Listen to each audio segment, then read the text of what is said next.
Di dalam Quran surat Al-Qasas ayat 56 ini ya, yang mana ayat ini berkaitan dengan kisahnya wafatnya Abu Thalib ya, maka kita dapat mengetahui bahwasanya yang namanya hidayah atau petunjuk itu ada 3 macam ya. Petunjuk atau hidayah Allah itu ada 3 macam.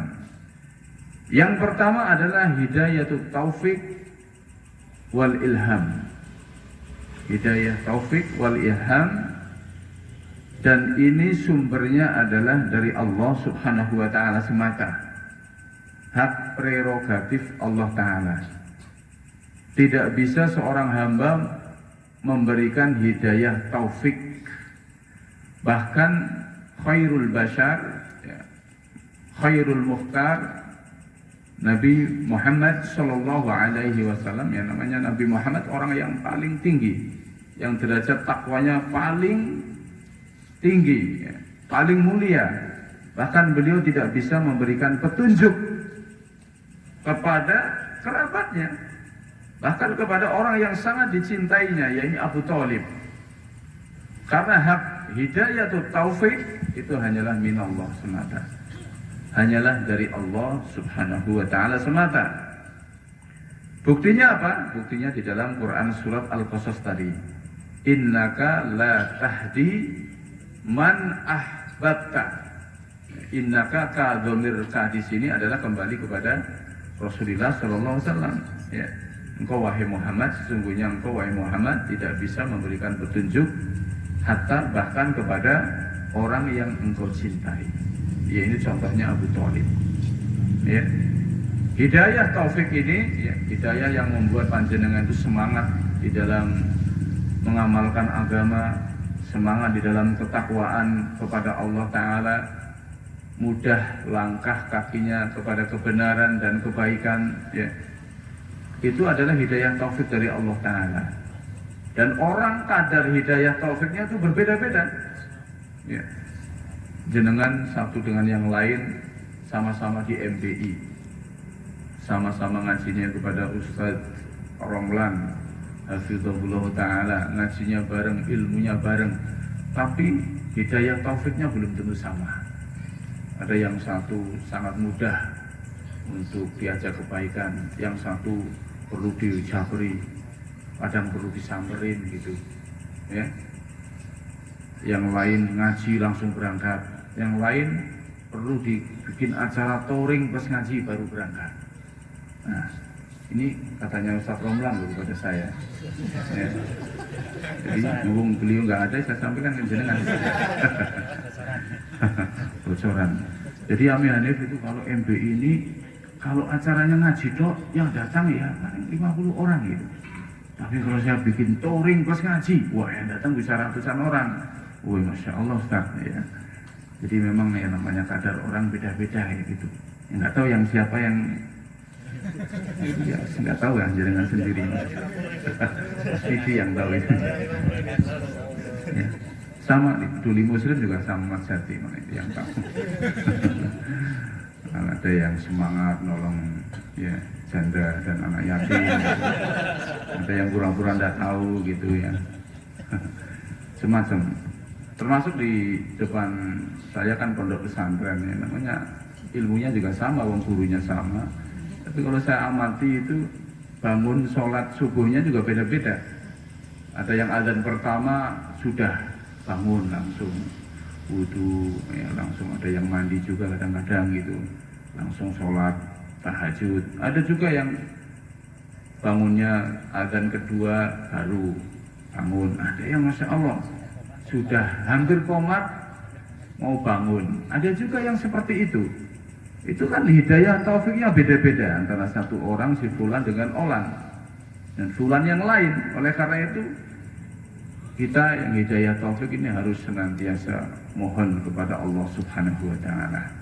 Ya Allahumma ya muqallibal qulub, tsabbit qalbi ala dinik. Allahumma ya musarrifal qulub, sarrif qulubana ala ta'atik. Ya Allahumma inni as'alukal huda wat tuqa wal afafa wal ghina. Macam-macam, silakan doa mohon petunjuk kepada Allah Subhanahu. Hidayah yang kedua adalah hidayatul irsyad wal bayan, ilmu wa dilalah. Ya. Hidayah irsyad, penjelasan, ya, petunjuk, dan bayan, penjelasan. Dan ini bisa bersumber dari manusia, dari ulama, ya, dari ustadz, dari dai yang menyampaikan nasihat-nasihat, dari status FB berupa petuah, ya, nasihat. Jangan sepelekan.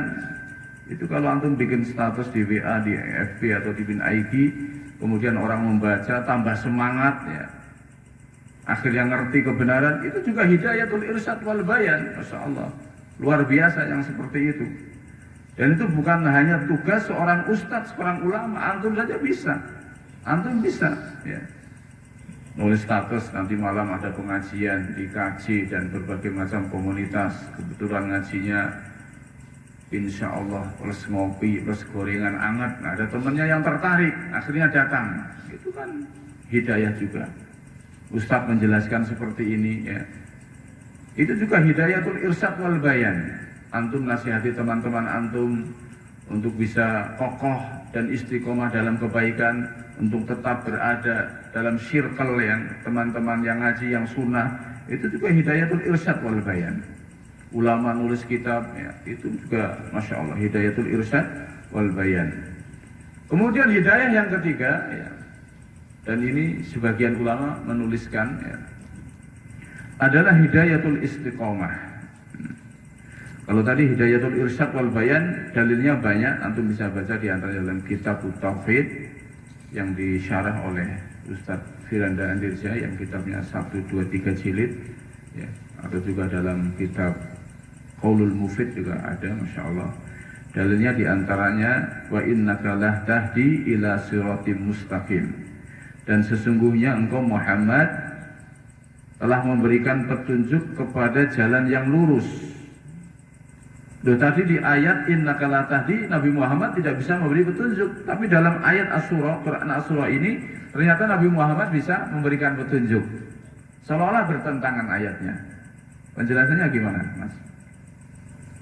Kalau ditanya innaka la tahdi man ahbabta, itu hidayah berupa hidayah taufik.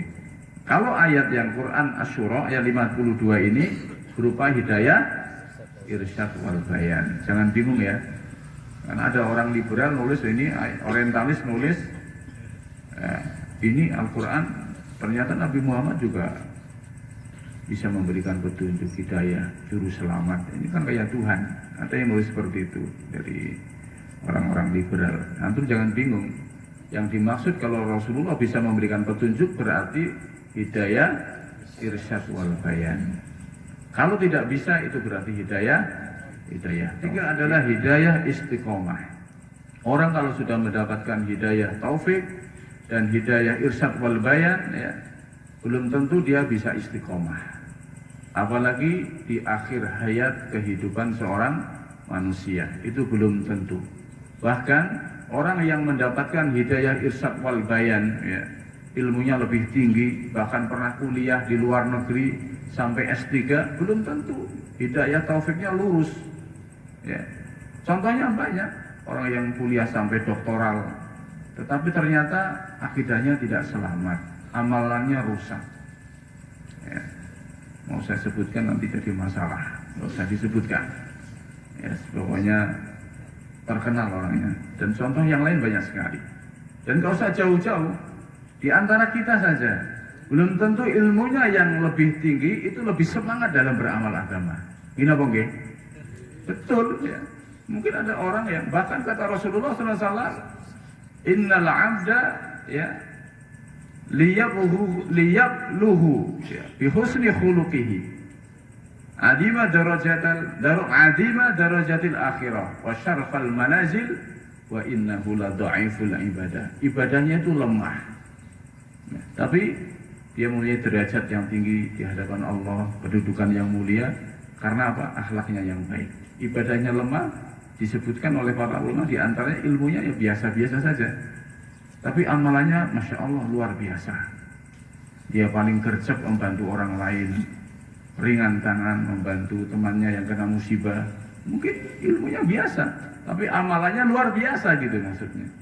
Hidayah taufik dari Allah Subhanahu wa taala. Yang ketiga, hidayah istiqomah, yaitu supaya kita akhir kehidupan kita diwafatkan oleh Allah Subhanahu wa taala di atas kebenaran dan di atas pemahaman yang benar. Karena Rasulullah SAW mengajarkan kepada kita doa, Allahumma amitna alal islami was sunnah. Ya Allah, wafatkanlah kami di atas Islam dan sunnah. Di atas Islam artinya beragama Islam sebagai muslim. Kok ditambah sunnah artinya di atas pemahaman yang benar. Ya, sebagai mati di atas Islam dan di atas pemahaman yang benar. Ya. Amin Allahumma amin.